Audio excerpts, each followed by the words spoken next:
Hello and welcome to practical homoeopathy. आज का जो लर्निंग सेशन है उसमें हम लोग बात करेंगे कि होम्योपैथी का एडिक्शन में क्या रोल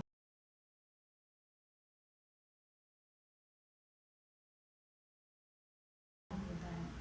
क्या होम्योपैथी से आप कोई अगर एडिक्ट है किसी चीज़ को लेके, जैसे कि कोई अल्कोहल बहुत ज़्यादा कंज्यूम करता है, किसी को स्मोकिंग की लत है, तो उसको क्या आप छुड़ा सकते हो।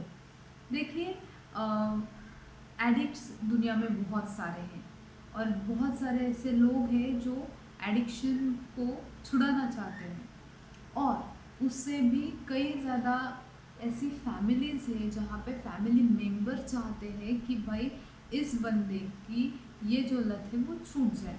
तो देखिए, आपको पता चल गया, दो अलग अलग टाइप के लोग हैं। टाइप वन, जिसमें कि वो जो इंसान है वो खुद चाह रहा है कि उसकी लत छूट जाए, और टाइप टू जहाँ पे फैमिली चाह रही है कि ये बंदा सुधर जाए। ठीक है। तो अभी देखिए, जब आपके पास वो पेशेंट खुद आता है जो अम, जो किसी चीज़ को लेके बहुत ज़्यादा एडिक्टिव है उस चीज़ को, जैसे कि वो अल्कोहल बहुत कंज्यूम करता है या फिर वो चेन स्मोकर है, और वो आता है और बोलता है कि doctor, I am having this habit and I want to get rid of it. ठीक है। अगर समझो वो पेशेंट खुद बोल रहा है, तो होम्योपैथ का रोल क्या है। तो अगर ये पेशेंट खुद आ रहा है और बोल रहा है तो होम्योपैथी उससे 100% ठीक कर सकती है। ये मैं इतना दावे के साथ इसलिए कह रही हूँ क्योंकि बहुत सारे केसेस मैंने खुद सॉल्व करे हैं जहाँ पे चेन स्मोकर्स आए, जहाँ पे अल्कोहलिज्म में इतना ज़्यादा जो लोग थे वो खुद चाह रहे थे कि हमें अभी इससे बाहर निकलना है, जहाँ पे ड्रग एडिक्ट्स के केस हम लोगों ने देखे थे, और उनको भी बहुत अच्छा रिलीफ मिला था, वो भी बहुत अच्छी तरीके से उससे निकल पाए थे। और क्यों? क्योंकि उसका एक ही रीज़न है, क्योंकि उनका खुद का विल ये चाह रहा था, उनकी खुद की विल पावर थी कि मुझे इससे निकलना है। देखिए, एडिक्शन अपने आप में एक डिसीज़ की तरह होता है कि पहले तो आपको वो चीज़ पता नहीं होती, पर एक बार अगर आप कंज्यूम कर लेते हो और समझो आप रिपीटेटिवली वो चीज़ कंज्यूम करते हो, तो बाद में you tend to crave for that thing. और अगर आपने वो चीज़ नहीं खाई या पी तो आपको अनईजी लगता है, या फिर आप हाइपर हो जाते हो, रेस्टलेस हो जाते हो, तो that is addiction. So whenever you are dealing or treating any case of addiction, you have to keep in mind that I am dealing with a patient who is diseased with addiction. उसको सिर्फ addiction करके मत लो, उस patient को समझो कि वो addiction उसको कैसे लगा, उसका रीज़न फाइंड आउट करो, उससे पूछो। हर एक एडिक्शन के पीछे एक स्टोरी रहेगी। हर एक जो घटना घटती है, घटित होती है, तो वो ऐसे ही नहीं होती, उसके पीछे कुछ ना कुछ रहता है। तो try to understand, try to learn from the patient what was his story behind this addiction. तो जब आपको पता चलेगा कि भाई इस बंदे को ये एडिक्शन क्यों लगा, why he is so much addicted to this particular thing, तो उसके बाद जो है ना, चीज़ें अपने आप खुलना शुरू होगी।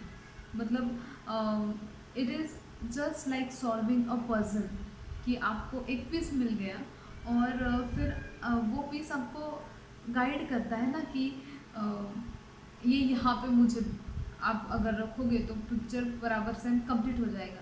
तो वैसे ही है, जब आपको पता चल जाता है कि रीज़न क्या था। ठीक है, अगर आपको लग रहा है अभी कि रीज़न क्या पूछना, हर कोई तो दोस्तों के साथ जाता है और फिर उसको आदत लग जाती है तो एडिक्ट बन जाता है, नहीं। तो ये अगर आप सोच रहे हो तो यहाँ पे आप प्रेजुडाइज हो रहे हो, और हमें अनप्रेजुडाइज रहना है। तो इसलिए आपको स्टोरी जाननी है एडिक्शन के पीछे की। जब आप वो जान लेते हो, समझ लेते हो, तो आपको समझ में आता है कि ये बंदा है क्या। हमें ठीक तो बंदे को करना है, तो इंसान को समझने के लिए उसका रीज़न, उसका वाई पता होना बहुत ज़रूरी है। और वो लोग बताते हैं जो खुद से आते हैं ना कि हमें इससे निकलना है, तो अगर आप उनसे पूछोगे, वो बहुत अच्छे से आपको बताएंगे कि ऐसा क्यों हुआ, उसका पीछे उसके पीछे क्या वजह रही। ठीक है, अभी वो वजह जानने के बाद उन्हें पूछो कि अभी आपको क्यों लग रहा है भाई इससे निकलना है, तो ये रीज़न भी बहुत इम्पोर्टेंट है। उनका कंसर्न क्या है। बहुत सारे लोगों को ना एक रियलाइजेशन हो जाता है कि अगर अभी मैं नहीं निकलूँगा ना तो बर्बाद हो जाऊँगा, या फिर मैंने ऑलरेडी बर्बाद कर लिया है अपने आप को या अपनी फैमिली को। तो ये जो रियलाइजेशन है ये बहुत ज़रूरी है, और ये रियलाइजेशन होने की वजह से अपना आधे से ज़्यादा काम ऑलरेडी हो चुका है। ठीक है, तो ऐसा नहीं सोचना है कि ये एडिक्शन का केस है, इसको इतने टाइम से एडिक्शन है तो मैं इसको कैसे सॉल्व करूँगा। देखिए, जब वो खुद आ रहा है, मतलब कि उसको खुद को रियलाइज़ हुआ है कि ये जो है ये बुरी चीज़ है और मुझे निकलना है, तो ऑलरेडी आपका काम आसान कर दिया है उसकी विल पावर ने। तो अभी बस उसको समझिए, कैसे रिसीव करिए, और जैसे कि हम हमेशा ही सिमिलिमम देते आ रहे हैं, उसको उसके वाई के ऊपर सिमिलिमम दीजिए। उसकी पर्सनैलिटी, उसके एडिक्शन के पीछे का वाई और उसकी कंसर्न, अभी क्यों निकलना चाह रहा है, ये सबको जब क्लब कर दोगे ना, तब जो सिमिलिमम मिलेगा वो आप उसको दे दीजिए। आप नहीं मानोगे कि कोई भी केस हो, कितनी भी बुरी लत क्यों ना हो, वो छूट ही जाएगी जब उसको खुद को लगेगा कि मुझे ये छोड़ना है। होम्योपैथी मिरेकल करती है, और होम्योपैथी ऐसे केसेस में बहुत कारगर साबित होती है जहाँ पे उसका खुद का विल चाह रहा है कि मुझे निकलना है और कोई तो मुझे हेल्प करे। अभी आते हैं दूसरी केस की तरफ, जो है कि फैमिली चाह रही है कि इसको निकालो। फैमिली चाह रही है कि इसके वजह से हम लोगों को तकलीफ़ हो रही है, इसके वजह से इसको खुद को तकलीफ़ हो रही है, तो इसको आप इस चीज़ से, इस एडिक्शन से बाहर निकालो। तो यहाँ पे जो है, इस सिनेरियो में अपना रोल ना के बराबर है। क्यों? क्योंकि वो पेशेंट खुद नहीं चाह रहा है कि मुझे बाहर निकलना है, वो खुद नहीं चाह रहा है कि एडिक्शन उसको छोड़ना है, तो उसकी विल पावर तो नहीं है। ठीक है, और दूसरी बात तो ये है कि बहुत सारे फैमिलीज जो है क्योंकि हाँ बेचारी फैमिली सफ़र कर रही है, तो वो बार बार आपको बोलते हैं, अगर आप उन्हें बहुत अच्छे से जानते हो तो बार बार बोलते हैं कि डॉक्टर आप ऐसे नहीं कर सकते क्या कि कुछ खाने में मिला करके दो, कुछ हम लोग पीने में, उनको पानी में मिला करके देंगे और उनका एडिक्शन छूट जाएगा। पर ऐसे नहीं हो पाता। बहुत रेयरली कभी कोई बंदा निकल गया तो निकल गया, पर ऐसा नहीं होता क्योंकि उसको खुद को ही नहीं चाहिए। देखिए, सिंपल सी बात है, अगर आप पतले हो, लेट्स टेक माय केस, लोग बोलते हैं कि ये थोड़ा मोटा हो जाओ, थोड़े मोटे हो जाओ, तो मुझे नहीं चाहिए। I am happy the way I am, so मैं कितना भी खा लूँ मैं मोटी नहीं होती हूँ। तो यही है कि जो आपको चाहिए वही आपके साथ होता है, क्योंकि आपकी विल वो अलाउ करती है। तो दैट इज़ द थिंग। अगर वो नहीं चाह रहा है, अगर उसको ये रियलाइजेशन नहीं हो रहा है ना कि ये कुछ ऐसी बात है जो मुझे और मेरी फैमिली को डिस्टर्ब कर रही है, हम लोग सफ़र हो रहे, तब तक हम उस इंसान को एडिक्शन से नहीं निकाल सकते। ठीक है, तो ये दो बातें मैंने आपके सामने रख दी। अभी आपको पता है कि होम्योपैथी का क्या स्कोप है एडिक्शन में और कौन सी केस में होम्योपैथी काम करे। और एक बात, एक बहुत सुंदर केस है एडिक्शन का जो मैं आपके साथ आज डिस्कस करूँगी। आप सोचिए कि मैंने उसको क्या ड्रग दिया होगा। ठीक है, मैं आपके साथ सिर्फ केस डिस्कस कर रही हूँ, उसका जो रेमेडी है आप कमेंट में लिखो, मैं उसका रेमेडी नेक्स्ट जो सेशन में अपलोड करूँगी नेक्स्ट वीक उसमें डिस्क्लोज कर दूँगी। केस ऐसा है, एक लड़का करीबन 23 से 23 या 24 year old something, he came and he was already shaking. ठीक है। तो मुझे उसको देख के ही लगा कि इसको तो कुछ ना कुछ एडिक्शन की एक केस है, क्योंकि आपको समझ में आता है ना उनकी आँखों से, उनका जो भी एक नॉर्मल इंसान कैसे खड़े होता है फॉर्मली, और अगर ये बंदा थोड़ा भी आपको समझ में आ जाएगा जैसे ही आप देखोगे तो फिर वो बैठा और उसने बोला कि मुझे बहुत बुरी आदत है, और उसकी आंखों में ना थोड़ी सी नमी दिखाई दी जैसे उसने मुझे ये बोला। तो मैंने उनको पूछा, बोलिए क्या हुआ और how can I help you. तो ही वाज लाइक कि मैं एक चेन स्मोकर हूँ, मैं अभी भी मुझे ऐसे लग रहा है कि मुझे स्मोकिंग करनी चाहिए, और मेरे पास अभी, और उसने निकाल के बताया कि भाई इतने सारे सिगरेट के पैकेट से मैंने फर्स्ट टाइम देखे लाइफ में कि कोई इतने भी पैकेट्स रख सकता है, इधर इधर के पॉकेट में, उधर हर जगह पे थे। और उसने निकाल के मेरे सामने रख दिए एंड ही वॉज लाइक देखिए मेरे पास इतना है सब, और मुझे अभी भी बहुत मन कर रहा है कि मैं स्मोक करूं, पर मुझे नहीं करना है। और ऐसे नहीं करना है बोल के भी उसके हाथ थोड़े शिवर हो रहे थे, और उसकी फिर आंखों में थोड़ी सी नमी दिखाई दी। तो मैंने क्योंकि देखिए ये केसेस ना बहुत ज़्यादा सेंसिटिव होती है, कि उसको पता है कि ये कुछ गंदी बात है और उससे निकलना है। तो फिर मैंने बहुत धीरे से उससे बात की और उसे पूछा कि तो ये बहुत अच्छा डिसीजन है, ये बहुत ही स्ट्रॉन्ग डिसीजन है, बहुत कम लोग ये डिसीजन ले पाते हैं, आई am so proud of you. तो बोलिए आपको क्यों लग रहा है, अभी आपको कैसे रियलाइज़ हुआ, जो कि बहुत तारीफ करने वाला रियलाइजेशन है। तो again he became very silent and he was like कि नहीं, मैं पूरे मेरे फैमिली पे एक बोझ बन चुका हूँ। और फिर से उसकी आंखें, मतलब जो भी सेंटेंस वो अटर कर रहा था ना, उसकी आंखों में वाटर लाइन बढ़ते जा रहा था। तो I offer him a glass of water and I I let him speak. मैं उसके बीच में कुछ भी नहीं बोली, थोड़ा पानी पीने के बाद वो खुद से बोलना शुरू कर दिया। उसने बोला कि 3 साल पहले उसे जब वो कॉलेज जा रहा था उसे ये सिगरेट की लत लगी। तो मैंने थोड़ा सा पॉज लिया क्योंकि वो भी रुका हुआ था, और क्योंकि वो कुछ बोल नहीं रहा था, तब मैंने उससे पूछा कि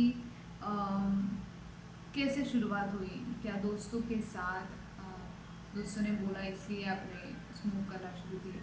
तो उसने मुझे बोला कि जी नहीं, शुरुआत यूँ हुई कि वो एक लड़की को पसंद कर रहा था, और वो पहले तो उसके साथ अच्छे से बात वगैरह करती थी, फिर उसके बाद हुआ यूँ कि उसने उसके साथ बहुत झगड़े करना शुरू कर दिया लड़की ने, ठीक है। और फिर पहले जो वो उसके साथ इतने अच्छे से रहती थी, इतना अच्छे से बात करती थी, नॉर्मल चीज़ें, खाना खाया गया है, उठे क्या बैठे क्या तो जो छोड़ो, पर उसके बाद हुआ यूँ कि उसने झगड़ा करना शुरू कर दिया और वो किसी और बंदे के साथ चले गए, और वो एक ही कॉलेज में थे तो वो देख रहा था हर रोज़। तो इस बंदे ने, जो कि अपना पेशेंट है, इसने किया क्या, उसको जलाने के लिए, उस लड़की को जलाने के लिए स्मोक करना शुरू कर दिया। वो जहाँ पे भी खड़ी रहती थी वो उसके सामने जाके खड़े रहता था और स्मोक करता था, ठीक है। तो मैं मेरे दिमाग में सोच रही थी कि पागल पागल इंसान है, उसको जलाने के लिए ये स्मोक कर रहा है, पर ऐसा क्यों कर रहा है, मतलब। तो मैंने उसको पूछने की कोशिश की, पर मैं पूछने ही वाली थी उससे पहले उसने बोला कि एक बार उसने मुझे बोला था कि उसे स्मोकिंग बिल्कुल पसंद नहीं है, उसे बिल्कुल अच्छा नहीं लगता जब वो देखती है कि कोई स्मोक करता है, ठीक है। तो ये जब उसको पता था तो उसको गुस्सा दिलाने के लिए और कुछ ऐसी चीज़ करने के लिए जो कि उसको बिल्कुल पसंद नहीं है, तो उसने स्मोक करना शुरू कर दिया। और इतना रिपीटेडली वो स्मोक करता था कि उसको उसकी आदत लग गई। और उसने अभी बोला कि ये सब के वजह से वो उसकी हेल्थ बहुत ख़राब हो गई, वो हमेशा बीमार रहता है, वो अभी कॉलेज भी नहीं जाता, उसका एजुकेशन छूट गया है, उसके फैमिली में उसके फादर की डेथ हो गई है, और वो उसकी मम्मी और उसकी छोटी बहन इतने ही हैं। तो उसकी मम्मी को बहुत रोना आता है और वो बोलती है कि "अ, तुम बड़े हो और तुम्हें कुछ कमाना चाहिए और अभी फैमिली को देखना चाहिए, बहन भी छोटी है, हम दो ही हैं, तो अभी सब तुम्हारे ऊपर है और तुम क्या कर रहे हो, तुम खुद बीमार रहते हो और तुम ये बार बार क्या स्मोक करते हो, ये कितनी गंदी आदत है"। और उसकी मम्मी बहुत रोई, ठीक है। तो ये सब बताते वक्त फिर वो ज़ोर ज़ोर से रोना उसका शुरू हो गया, जो अब तक वो कंट्रोल कर रहा था ना। तो फिर उसने बोला कि नहीं, मैं अपनी लाइफ क्यों बर्बाद कर रहा हूँ, और क्यों मेरी मेरी माँ को इतनी तकलीफ हो रही है, I am spoiling everybody's life. मैंने अपनी लाइफ तो मेरी अपनी हेल्थ तो ख़राब हो ही रही है, पर मेरे घर में भी मैं कुछ कंट्रीब्यूट नहीं कर रहा हूँ, तो कुछ मतलब ही नहीं है ये सारी चीज़ों का। अभी देखिए मेरे पास इतना सब कुछ है, तो इसके ऊपर कितना खर्चा होता है, तो मैं इससे बाहर निकलना चाहता हूँ। And he was still crying. So think कि मैंने उसको क्या दिया होगा। और मैं फॉलोअप आपको बता दूँ, पहला फॉलोअप था एक वीक के बाद, ठीक है। और ये बंदा आया, अच्छा खासा टी शर्ट था, पहले उसके कपड़े, और मैंने बोला था उसको देख के मुझे लगा कि ये थोड़ा गड़बड़ है इसमें, पर अच्छा खासा टी शर्ट था, बैठा और बहुत कॉन्फिडेंट लग रहा था, मस्त स्माइल करके मुझे बोला कि काफ़ी इम्प्रूवमेंट है। जो मैं 10 पॉकेट मेरे मतलब मुझे यूज़ करने पड़ते थे, अभी वो मैं कितने करता हूँ, पूछो पूछो। तो he was so excited in, so I also pushed him a bit. मैंने पूछा बोलो को तो कितने कितने पैकेट्स अब यूज़ करते हो, कितना कम हुआ। तो ही वॉज लाइक कि अभी सिर्फ 3 ही।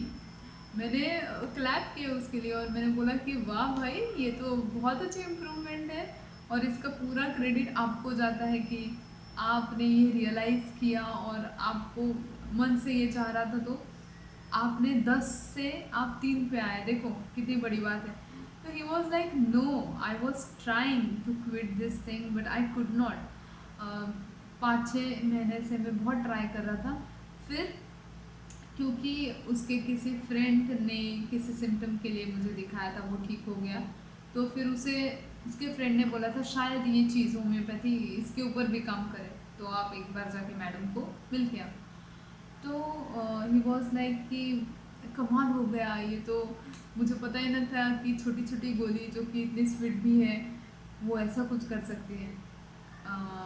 I was so happy, I was so happy for him and for his family कि कुछ अच्छा हुआ है ना। देखिए होम्योपैथी कितना कुछ अच्छा कर सकती है, और सिर्फ एडिक्शन की केसेस में ही नहीं, हर एक केसेस में जो आपको पता है, पर पर्टिकुलरली एडिक्शन में ना कि केवल वो एक इंसान ठीक हो जाता है, बल्कि उसकी पूरी फैमिली, उसका पूरा एनवायरनमेंट हैप्पी हो जाता है, जस्ट बिकॉज कि वो बंदा सुधर गया।